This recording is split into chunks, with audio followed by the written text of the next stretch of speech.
dua penjahat ini, dia waktu itu disalib di Bukit Golgota. Wah, Bukit Golgota itu artinya Bukit Tengkorak. Serem ya, dari namanya aja udah serem. Dan zaman itu, kalau orang disalib berarti itu orang sudah amat sangat jahat.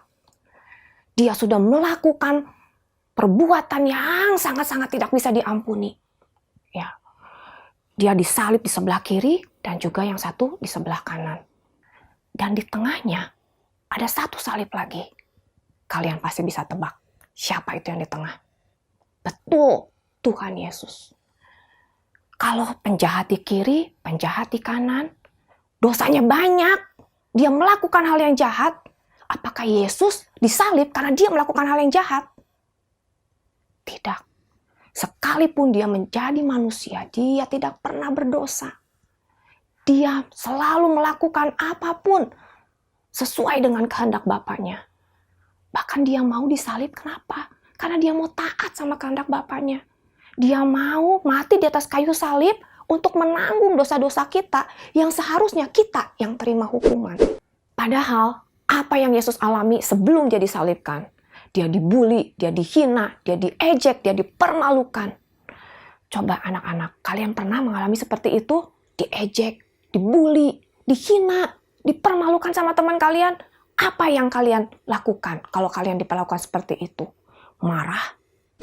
Mari kita lihat firman Tuhan hari ini diambil dari Lukas 23 ayat 32 sampai 43. Mari kita lihat apa yang Yesus katakan. Kita lihat ayat 34.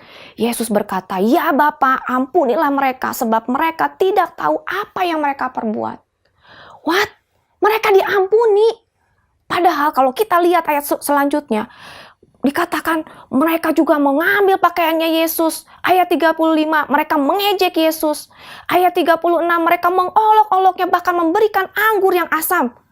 Lalu di ayat 37, orang-orang bilang, "Selamatkanlah dirimu. Kalau memang engkau bisa menyelamatkan orang lain, selamatkanlah dirimu dulu." Bahkan penjahat yang di sebelah Tuhan Yesus, dia juga bilang, apa yang dia katakan? Penjahat itu bilang, "Bukankah engkau adalah Yesus? Selamatkanlah dirimu dan kami." Semua orang itu berpikir, orang lain dia selamatkan. Masa dia sendiri nggak bisa turun dari salibnya untuk menyelamatkan dirinya sendiri? Anak-anak, menurut kalian, apakah Tuhan Yesus tidak bisa turun dari salibnya lalu menghukum semua orang yang mengolok-olok dia? Pasti bisa. Tuhan Yesus bahkan bisa melakukan yang lebih daripada itu. Tetapi dia tidak melakukannya. Kenapa? Karena dia tetap akan ketaatannya kepada Bapa.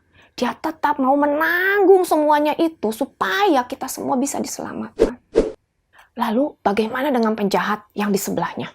Mari kita lihat ayat 40. Dikatakan, "Tidakkah engkau takut juga kepada Allah, sedang engkau menerima hukuman yang sama? Kita memang selayaknya dihukum, sebab kita menerima balasan yang setimpal dengan perbuatan kita. Tetapi orang ini tidak berbuat sesuatu yang salah."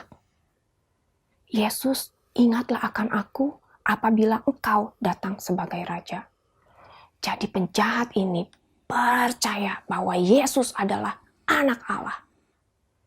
Tapi tahu dari mana ya bahwa Yesus itu adalah anak Allah? Coba kita lihat di ayat 34. Yesus berkata, "Ya Bapa, ampunilah mereka." Jadi penjahat ini, dia dengar dengan sungguh-sungguh bahwa Yesus memanggil Allah itu sebagai Bapaknya. Berarti Yesus ini adalah anak Allah. Penjahat ini percaya kalau Yesus adalah anak Allah, dia berkuasa mengampuni. Dan dia pun akan mengampuni dosa penjahat ini. Sekalipun dia adalah orang yang tidak layak untuk diampuni. Bahkan dengan percayanya itu, penjahat ini berani berkata bahwa Yesus, ingatlah kalau engkau akan datang sebagai Raja, ingatlah akan dia. Berarti dia juga percaya bahwa Yesus nanti akan pergi ke surga, akan ada di surga bersama dengan Bapa. Waktu dia percaya kepada Tuhan Yesus pun akan membawa dia pergi ke surga. Satu pengharapan yang luar biasa. Lalu Apa yang Yesus katakan? Kita lihat ayat 43. Apa yang Yesus katakan? Yesus berkata, aku berkata kepadamu sesungguhnya hari ini juga engkau akan ada bersama-sama dengan aku di Firdaus. Luar biasa. Kira-kira penjahat ini ngerasanya seperti apa? Dia merasa yakin di dalam dirinya. Sekalipun dosa saya banyak, saya orang yang amat sangat jahat. Tetapi Tuhan sudah menghapus dosa saya. Saya yakin Tuhan mengampuni dosa saya dan Tuhan akan membawa saya ke surga, ke rumah Bapaknya. Anak-anak, lewat cerita ini, lo jadi sadar kenapa Allah menyebut dirinya itu Bapa.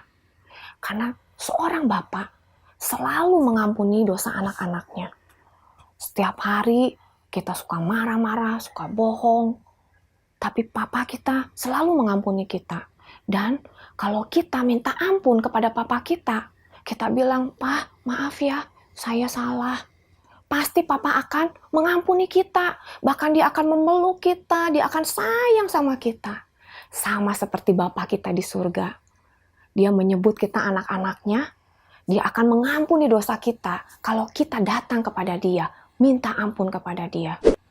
Meskipun kita bukan penjahat, tetapi kita berulang kali melakukan dosa. Kita bohong, kita marah-marah, kita malas.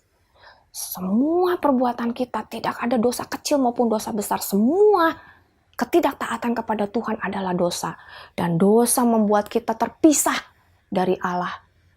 Dan semua dosa harus dihukum. Dan hukumannya adalah maut.